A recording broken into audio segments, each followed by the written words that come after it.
That's Loki from Marvel Crisis Protocol. I'm Justin from Just Minting Painting, and I'm going to show you how to paint him with Vallejo Express colors, plus a few of the other Vallejo range. Let's have a look at those. We've got white and a list of those Vallejo Express color. I've got some inks and washes and a fluoro there as well. I've got a full list of those colors in the description. Let's get down to painting. Alright, now I've already started this model with a Zenithal highlight, done that off screen because I haven't worked out how to record myself when I am doing airbrushing.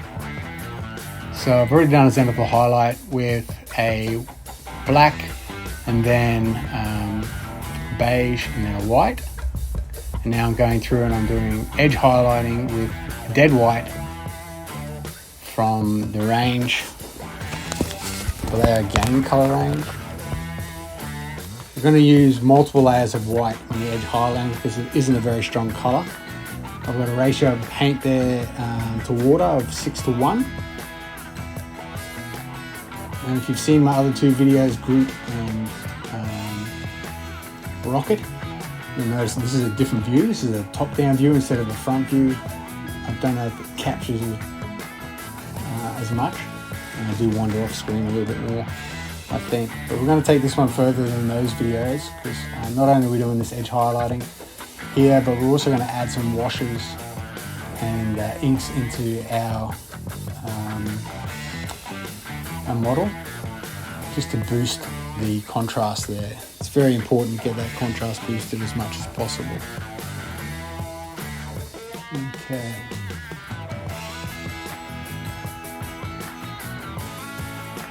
Here I'm going for a lot of the tops as well because, like I said, it's diluted a bit and you need to do multiple layers. You can go over areas that haven't been hit by the airbrushing or the Zenithal highlighting right. Sometimes if you're Zenithal highlighting with a rattle can, a spray can, you're probably not hitting everything exactly how you want to. It's not as accurate, obviously. So you can see there the gradation from the white at the top all the way down. Now, the colour of his skin is dwarf skin from the range. It's just his face and his hands, so that's done very, very quickly. And soon, or later on, I realised that his hands are actually in gloves, so I have to paint most of those hands black anyway. But it does make a dark, rich colour that you can highlight back up. Now, this is the white for his fur. It's also going to go on the base.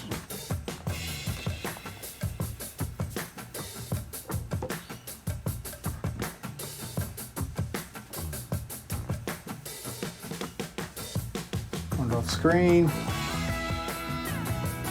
But yeah, all over the base we've done that white there. Worked out really well on the last couple of models, so I'm going to continue to use that wherever I can. This is Orc Skin. I'm going to use that for the cloak and the orb. This is actually not the best colour for this particular one compared to the box art. There's 5 colours in the range. This one's a warmer one, there's a lot cooler ones.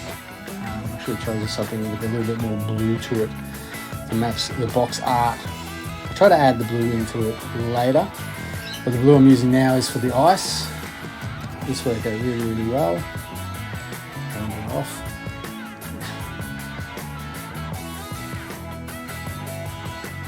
Now I'll glaze some of that into the coat and I decided later to try to bring the green back to a bluer tone like I said. But one of the disadvantages of doing a top-down view is I do wander off. Now I've done the gold here off screen, or I've wandered off and I didn't get it. So I've put that into all the gold parts of his armour. And now I'm using Woodland Brown just on the belt, but then I'm going to glaze it into the gold just to enhance that a little bit as well. Let's just check that compared to the box art. My green is too warm, but the gold is nice. The gold is nice, maybe. Got to add some red, I think, into that. That's a good start though. Let's see how that looks at the end.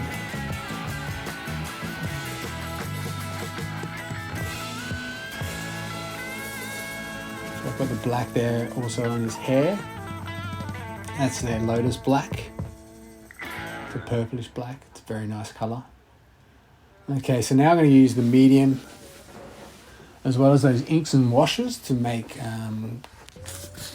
inks and washes to make glazes and washes, and to really boost the contrast here, because that's something, even though the contrast on the last two models I did, Groot and Rocket, both turned out pretty nice, the contrast wasn't as strong. So I'm using that game ink here, it's just brown, and it's going to go into the darkest parts of the gold. It really helps to boost the contrast. You can dilute this ink as well and make it a glaze, or dilute it even further to make it a wash. How you dilute it is up to you. The more water you add, the worse it's going to get. So using a medium instead will make the dilution a little smoother. You can even add that glaze into the skin, because that skin is a brown skin. So anything that has a bit of brown to it, or you want to add a little bit of brown to it, you can add that into that colour. And obviously the less you dilute it, the stronger it is, and the darker that part will be.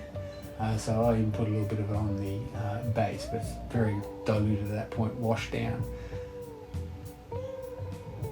Because usually when you start with something like this, you're starting off with its strongest form, like in an ink, and then making a glaze and then a wash. So I did the green there into his cloak as well. That was a green ink. And now this is the blue ink. I'm going to put this into a dark turquoise ink. I think it's game colour, the layer game colour as well. I'll put that into the cloak as well as the ice, or the whatever he's conjuring up from the ground there. I've kind of just do a little quick highlight, some of those brown there, just to boost the contrast, and just to make sure that I'm not making it all too much the same colour. I also wanted to make that ice look a little, that whatever it is, become a little bit icier at the end, so I did that as well. Now I did the base in their Black Lotus as well, diluted that down. You can use that to make some, make some of the darker colours even darker with the shadows. Now I'm using the fluoro with that green orc skin to make the orb a little brighter. But to be honest, you probably could have just done white. I don't know if I did a very good job of that. It's something I'm practicing. There was red ink put into the gold armour. Unfortunately, I wandered off stage with that one. Happens sometimes. Alright, just doing some more highlights here. Actually, this is the final highlights. We'll be doing a lot of highlighting on the light colours. The black is already done well. We don't need to do anything with the brown. But before we go any further, let's glue his head on. Because at the moment, it's about as far as I can go before I glue the head on. So here he is with his head glued on. And we're going to do these final highlights. Now, in most cases, all I've done is add white to the contrast or the express colour, and it has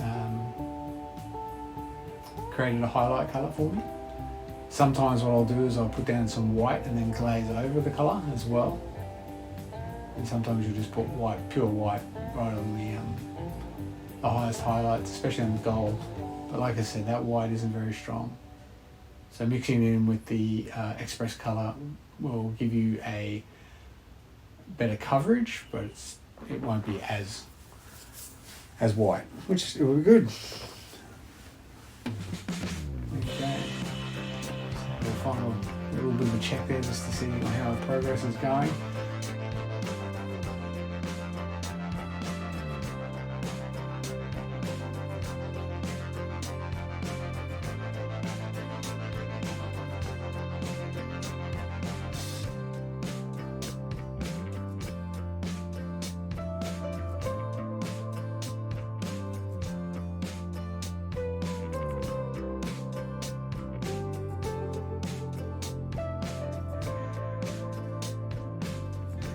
Okay, so that's the final part of Loki done. It's complete. He has been completed using Vallejo Express colours, and then highlighted using just white and those Vallejo Express colours, and then a bunch of just inks from the range. Again, the list of those colours will be down below. Remember to like, subscribe, share, comment, do all that thing. I think he just cast a spell on that beautiful sunflower. Thank you, Loki. Thank you, everybody, for watching. I'm Justin from Just Mini Painting. Have a great day.